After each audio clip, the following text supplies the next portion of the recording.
वो अगर इस फेडरेशन में रहेगा तो मैं अपनी कुश्ती को त्यागती हूँ और मैं आज के बाद कभी भी आपको वहां नहीं दिखूंगा। साक्षी मलिक का संन्यास और बाहुबली नेता की जीत। मिमिक्री करने पर जगदीप धनखड़ को अपना अपमान लगता है।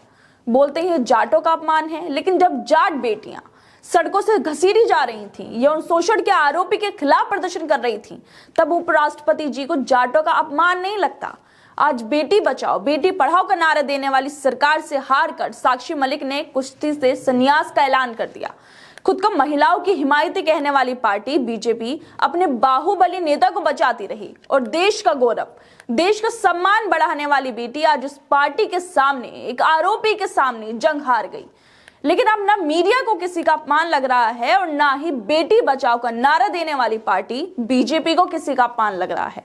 लेकिन बहुत अफसोस के साथ कहना पड़ रहा है कि आज एक बाहुबली के आगे, सत्ताधारी पार्टी के आगे, मीडिया के दोगलेपन के आगे एक बेटी, देश का गौरव, जंग हार गई।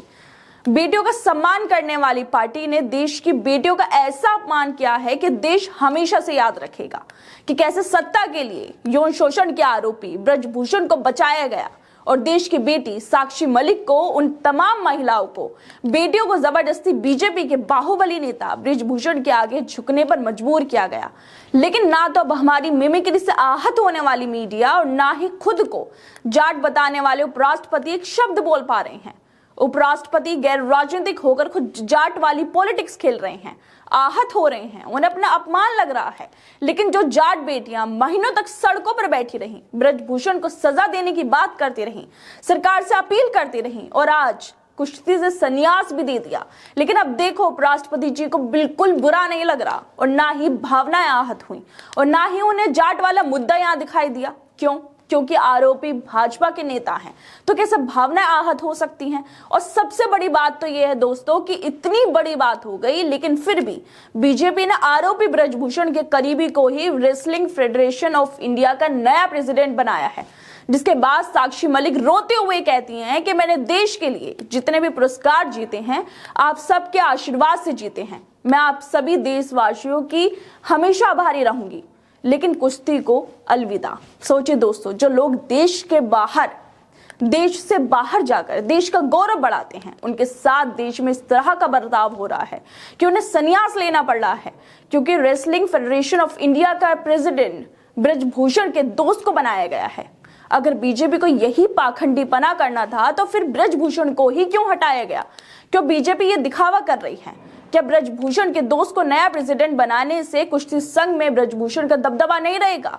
क्या फिर उसे यौन शोषण करने की खुली छूट नहीं मिलेगी? बेटियों को पढ़ाने की बात करती है बीजेपी, लेकिन उसकी सरकार में और कितना रोएंगी बेटियां? बेटी बचाओ का नारा तो दिया था, फिर बाहुबली बचाने में क्यों लगे हुए हैं? सोचिए, गोल्ड मेडलिस्ट बेटियों के साथ ऐसा हो रहा है तो देश की आम बेटियों की क्या हालत होगी। लेकिन अफसोस की बात तो यह है दोस्तों कि अब कोई मिमिक्री नहीं हुई। काश मिमिक्री होती तो कुछ लोगों की भावनाएं आहत हो जाती, खबरें फिर बनती, डिबेट खूब होती, फिर से जाट वाला कार्ड खेला जाता। लेकिन अब क्यों जाट पर भी साक्षी मलिक को संन्यास लेना पड़ रहा है? क्यों हमारा मीडिया, कुछ गुलाम लोग, सत्ताधारी पार्टी के लोग अब कुछ नहीं बोल रहे हैं? क्योंकि दोस्तों, साक्षी मलिक सत्ताधारी पार्टी से नहीं है, वो इंसाफ के लिए आवाज उठा रही थी, सरकार के आरोपी नेता के खिलाफ आवाज उठा रही थी।